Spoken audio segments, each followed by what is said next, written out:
Chairman है वो भी कह रहे हैं कि मियां साहब ने जब जरदारी साहब से मुलाकात से इनकार किया था तब वो भी किसी को खुश करे थे, तो किसको खुश किया जा रहा है सर? ये दोनों और से वो पूछा जा कौन सी सकता है कुव्वतें कि हैं? वो कौन था जिसको वो खुश कर रहे थे, अब कौन किसको? देखिए, ये सारे जितने भी नाकाम और इंतहाई बाजारी किस्म के आर्ग्यूमेंट्स हैं ना इनके, जो ये समझते हैं कि अब पाकिस्तान की इस सदी के जो नौजवानों की 65% इस मुल्क में अक्सरियत है जिनके ऊपर अल्लाह ने ऐसी रहमत नादिल की है कि सारी की सारी दुनिया की इंफॉर्मेशन उनको यहाँ पड़ी हुई है, उनसे ये झूठ बोल लेंगे। ये किस दौर के लोग हैं? ये मेरे ख्याल में इनको जनरेशन गैप की भी बीमारी है दूसरी बीमारियों के साथ साथ। अच्छा, अब एक जो असली पहलू है इसका देखने वाला, वो पहलू ये है कि क्या पाकिस्तान में बड़े चोर के बाद छोटे चोर की गुंजाइश है? गॉडफादर के बाद गॉडफादर 2 की गुंजाइश है? वो शख्स जिसमें 14 कत्ल, जिसकी गर्दन के ऊपर खून टपकता हुआ नजर आ रहा है वारसों के, जो शहीदों के वारिस हैं उनको, क्या उस शख्स को लाने के लिए कोई भी ऐसी गलती कर सकता है या गलती सोच सकता है?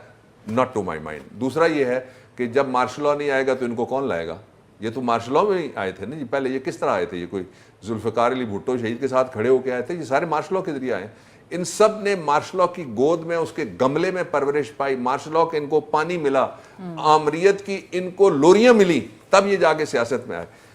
अब इसका दूसरा पहलू देख लीजिए कि हुदैबिया पेपर्स क्यों नहीं आ रहा। 2 दफा कमिटमेंट की हुई है एहतसाब के कौमी इदारे ने, सुप्रीम कोर्ट ऑफ पाकिस्तान के सामने आना है। मैं एक बात और कह देता हूं, आपने एहतसाब की बात की थी, ये आइन पढ़ लें, जनरल क्लॉजेज एक्ट भी पढ़ लें, दोनों। मैं शहबाज शरीफ साहब, नवाज शरीफ साहब और सब जो मुतल्लिका फ़रीक है उनको मैं कहना चाहता हूँ, जिस कानून के तहत मुकदमे बने थे ना, आप सारा कानून बदल दें तब भी कानून में लिखा हुआ नहीं, आइन में लिखा हुआ है, उसी कानून के तहत चलेंगे।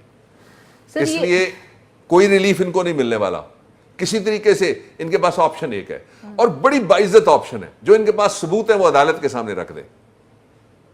अदालत को कहें ये सारे सबूत हैं, ये पैसे जायज़ हैं। आपने कहा इनके बेटे कहते हैं हम पाकिस्तान को नहीं मानते, हम तो शहरी नहीं है, पाकिस्तान के कानून को ना मानना। पाकिस्तान, ये जो पहाड़ों में बैठे हुए थे वो क्या कहते थे? हम पाकिस्तान की पार्लियामेंट, पाकिस्तान के कानून को नहीं मानते।